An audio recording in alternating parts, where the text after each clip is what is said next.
Around Dodge City and in the territory on West, there's just one way to handle the killers and the spoilers, and that's with a U.S. Marshal and the smell of gun smoke.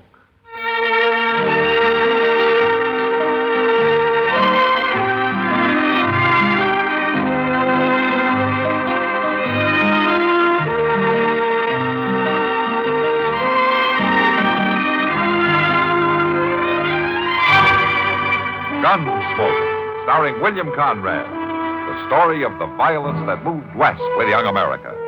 And the story of a man who moved with it. I'm that man. Matt Dillon, United States Marshal. The first man they look for and the last they want to meet. It's a chancy job, and it makes a man watchful. And a little lonely.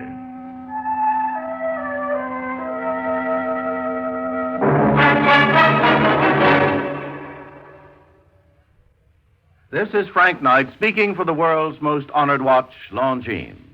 When the West was being won, Longines was there. Old records show sales of Longines watches in the silver mining towns of Colorado and Nevada, the gold mining areas of California. A fine gold watch, preferably a Longines, was one of the first luxuries purchased by a lucky prospector. For then, as now, the name Longines identified the world's most honored watch. Longines watches won their first World's Fair Grand Prize in 1878, won grand prizes in Paris, Brussels, Philadelphia, and at many other places. Right now, Longines watches are winning comparable successes in the accuracy competitions in European national observatories. Today, you needn't make a gold strike to own a Longines. Many beautiful models for ladies and gentlemen are priced as low as $75. Visit your authorized Longines Whitnor jeweler. He will be honored to serve you. There's a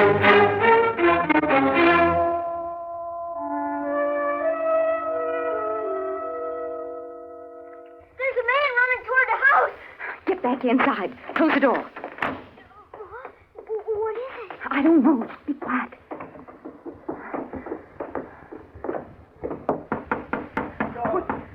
Don't shut me out, please. Please don't shut me out.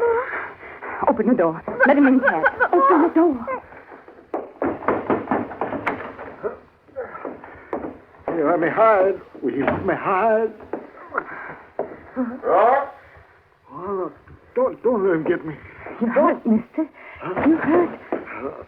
No use trying to hide, Rourke. Now, don't shoot me, please. Don't.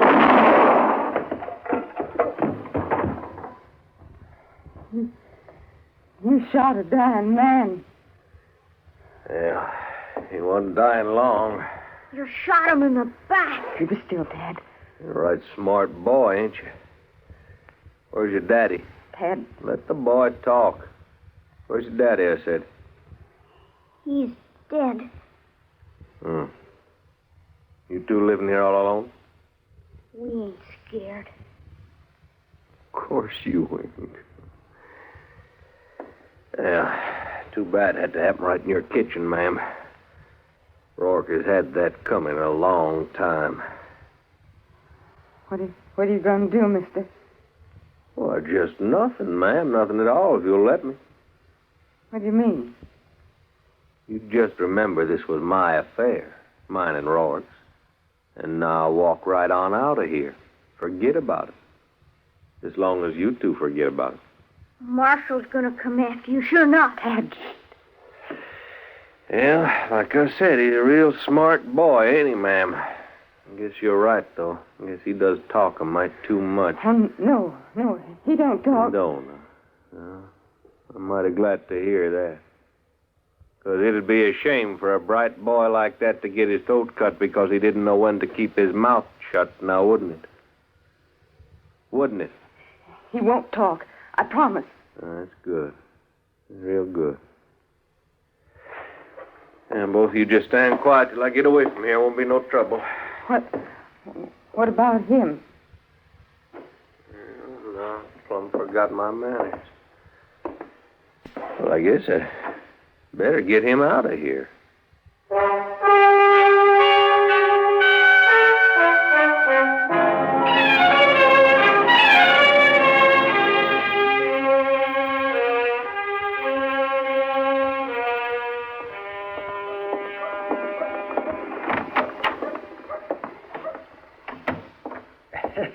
Matt! Oh, Matt! Anybody here? Oh, for heaven. Chester! I'm out back here, Doc.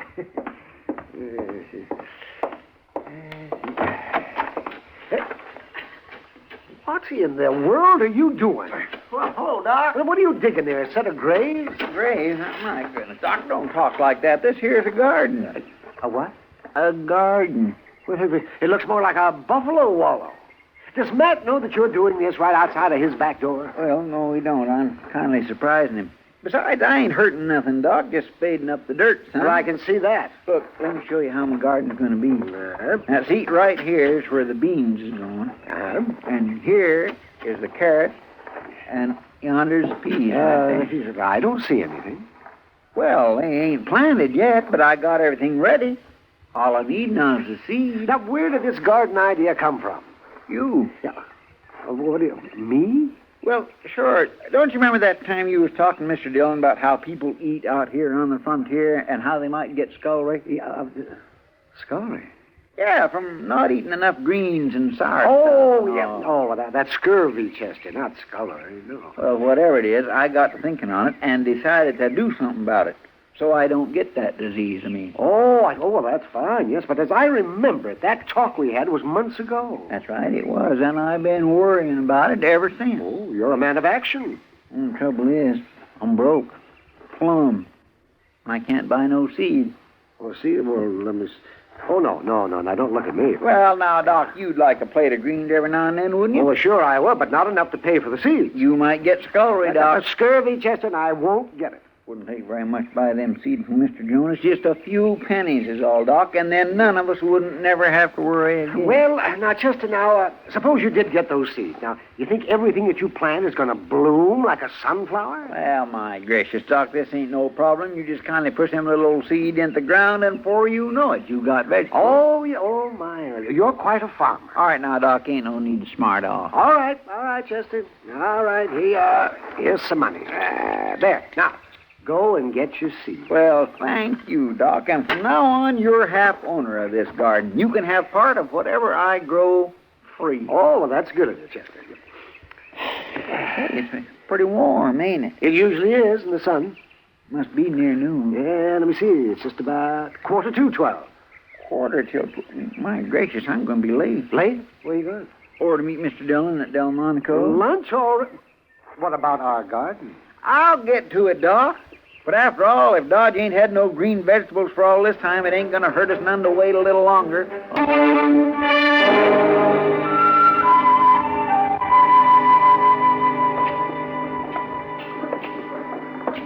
I don't mind a man making money, Mr. Dillon, but by jing, I don't think he should be making it all off of me. Oh, what do you mean, Chester? Why, that Zach Holden charging 15 cents for a meal like that. I swear that steak still had a piece of the hide on it. Prices are going up, Chester. You just gotta face it.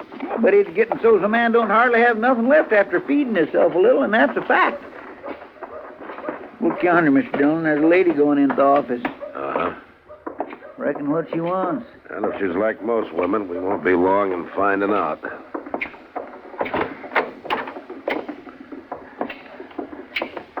You wanted to see me, ma'am? You're the marshal? Yes, and that's right, Matt Dillon. This is Chester Proudfoot. How you do, ma'am? How do you do? I'm Cora Meadows, Marshal. My boy and I live out west of town a piece. No? Oh, won't you sit down, Miss Meadows? Thank you. Mr. Dillon? Yeah, what, Chester? As long as you and Miss Meadows is going to be talking for a spell, I believe I'll just go on back and see Zach Holden about charging that outlandish price for a meal. It's still sticking in my craw. All right, Chester, you do that. Excuse me, ma'am.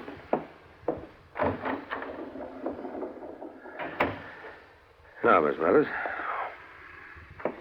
Marshal, I don't rightly know what to do.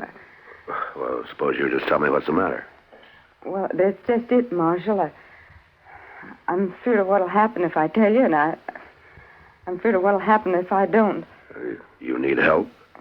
Yes, Marshal. I need help, all right. Uh-huh. Just speak right out.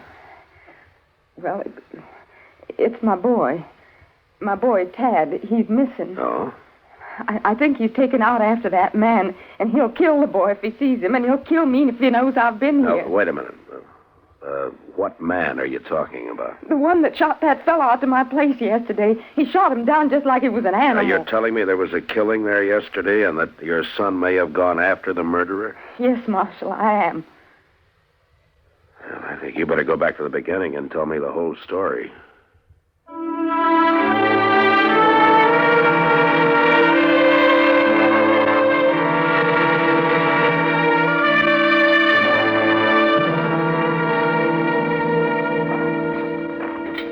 She tell you where the man was drugged from, Mr. Dillon? Yeah, out the kitchen door, Chester. The track should be along here somewhere.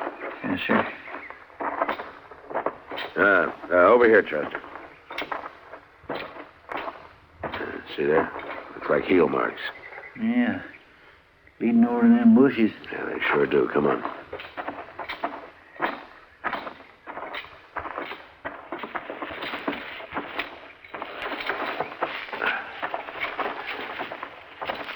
I don't think he'd have taken much time with him. Oh. Yeah. There he is. Seems to me we could have took the trouble to bury him. Well, when a man shoots you in the back, he's not going to worry about your funeral, Chester. I've seen him before, Mr. Dillon.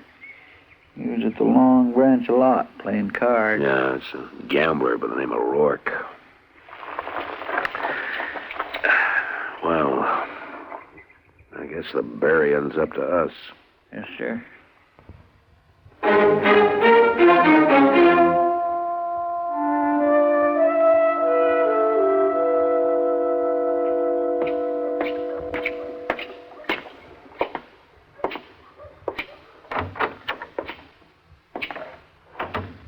Oh, it's you, Matt.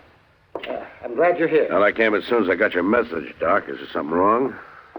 Yes, Matt, there is. Come to the other room. No?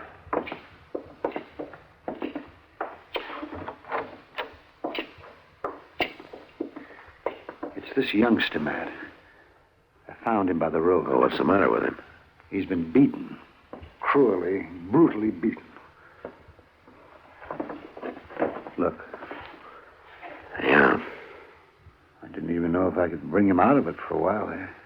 Did he say who he is? No, and that's a funny thing, Matt. He hasn't talked at all. He's been conscious most of the day, but he won't say a word. Yeah, I guess you can blame him. Whoever did this was trying to scare him to death, even if it didn't quite kill him. Is it okay if I try to talk to him? Oh, I guess it won't hurt him, if he'll talk. Do you know who he is? Yeah, I think so.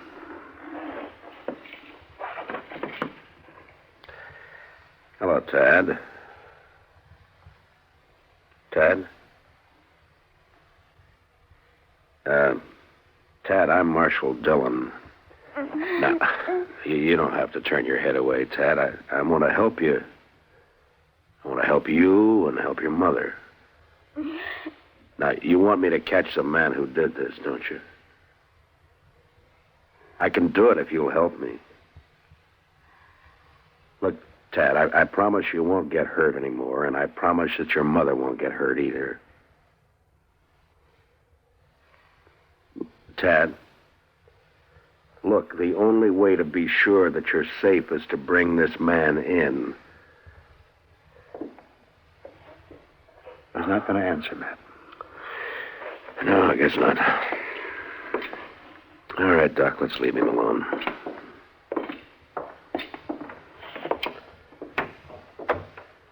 How long are you going to keep him here, Doc? Oh, I expect he'll be up by tomorrow if he's quiet. The boy recovers mighty fast. Mm-hmm. Would he be well enough to stay in town with Kitty for a few days? Oh, sure, Matt, I guess so, but if you know who he is, why don't you take him home? Well, I'll tell you later, Doc, but there are a couple of people I want to see first.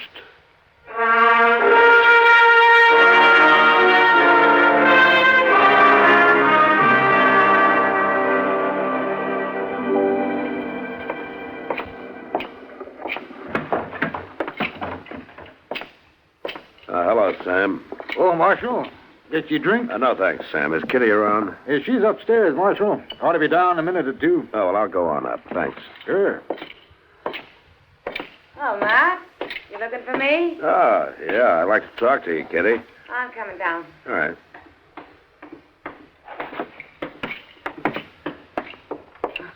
Come on over to a table. We can sit down. No, thanks, Kitty. I haven't got time. I want to ask you to do a favor for me.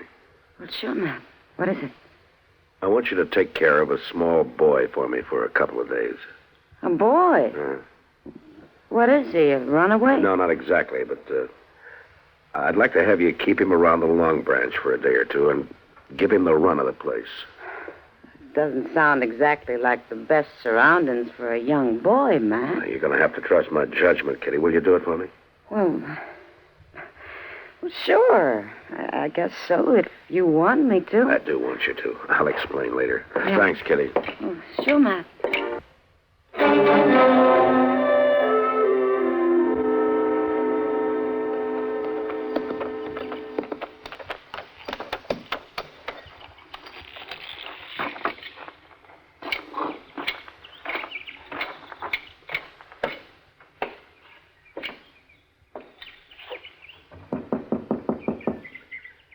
Who is it? It's Matt Dillon. I'd like to talk to you, Miss Meadows. Come in, Marshal. Tad, is it about Tad? Yes, it is, ma'am. I'm pretty sure we found him. Well, where is he? Is he all right? He's at Doc Adams' office. Doc? He's all right now, Miss Meadows, but he's had a bad beating. Beating? I think the killer beat him to keep him quiet. And it worked because Tad won't talk to anybody. I'll go get him, Marshal. I'll fetch him home. Well, that's what I want to talk to you about, Miss Meadows. I'd like to keep the boy in town for a few days. No, a sick boy belongs in his own home. I'll go get him right now. Will you listen to me for a minute, Miss Meadows? You've got to understand that as long as this man is on the loose, neither you or Tad is going to be safe. Well, we're not going to get mixed up in that no more, Marshal. Me and Tad will stay right out here and never say a word more. Yeah, but if the killer gets worried about you, it won't matter where you are, especially if he knows that you've been to see me. I shouldn't have come. No, you did right to come, Miss Meadows, and if you'll let me keep Tad in town for a few days, maybe we can get this man. Now, I'm pretty sure that he's a gambler, and he'll be back. You mean you want Tad to help you? Well, he won't know anything about it, ma'am. He'll be perfectly safe, I promise Oh, you that. no, Marshal. You've got no right I'm not to take talking about rights, ma'am. I'm talking about maybe saving your life and your boy's life, too. I want him here at home. Now, you just let him recognize that gunman for us, and he'll be home, safe and for good. He's been hurt bad enough He won't already. be hurt, ma'am. Now, Chester or I will be watching him every minute, and as soon as it's over, I'll bring him right home. Tad's a good boy. He never had a beating before. And I want to see that he doesn't ever have another one.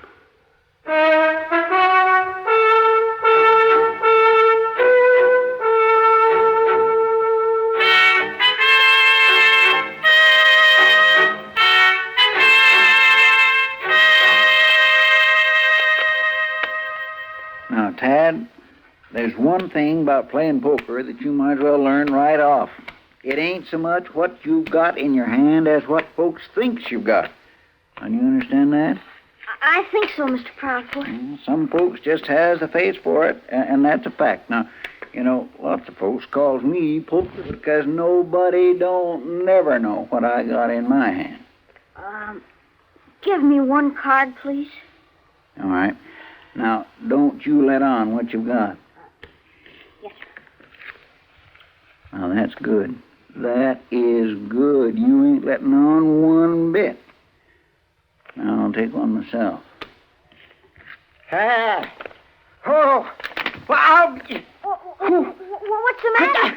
a thing like this wouldn't happen in 6 months of Sundays. But I thought you weren't supposed to let on. You ain't. But you take a hand like this, a 6 and a 7 and a 9 and a 10, and then you haul off and draw an 8 and... Mine are all blue. You getting hungry, Chester? Yeah. No, I can last it out, Miss Kid, till Mr. Dillon comes back. Oh, he ought to be here pretty soon. He went out to see your mother, Tad. He wanted her to know that you've been doing just fine these last few days. Oh, yes, I hope she's fine, too. I sure like to go home. Hello, Kitty. Oh, hello, Matt. Here, Mr. Dillon, you know what I just did? How's Ma? Oh, she's fine, Tad. She said to tell you not to worry about anything, and she sent you some clean clothes. Did she say when I could come home? That ought to be soon. Why don't you take those clothes on up to the room, honey? Yes, sir. And when you come down, we'll have Sam bring you some supper. Oh, thank you, Miss Kitty. Mr. Dillon, you know what happened just a minute ago? No. I was drawn to an inside straight, and the... What? What is it, boy? There he is! Don't let him hit me, Marshal! Don't let him hit me no more! Kitty, that's our man. Take the boy upstairs, will Sure, you? Matt. Come on, honey. Come on, we'll go. What's all the commotion, Marshal? Can men walk in here for a drink? We, been waiting for you, mister. The boy and I. Well, I don't know what you're talking about. I never saw that boy before in my life. You never expected to see him again, either. At least not alive. After that beating you gave him. Beating? Now, you listen, Marshal. You listen to me. That boy knows you. And so does his mother. She ain't here. She'll be here in good time. Marshal, you ain't taking me. You better look out, mister. Because I'm not turning my back on you like Rourke did. Oh, you...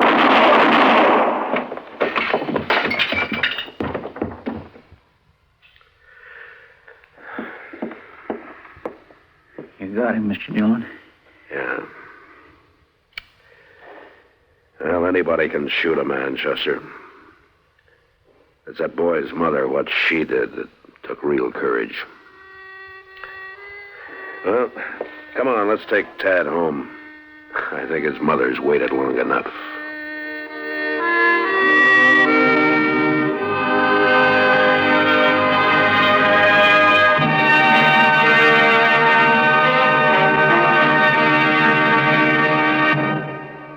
The story was specially written for Gunsmoke by Marion Clark, with editorial supervision by John Meston.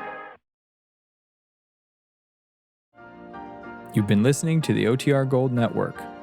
Find more classic radio at otrgold.com.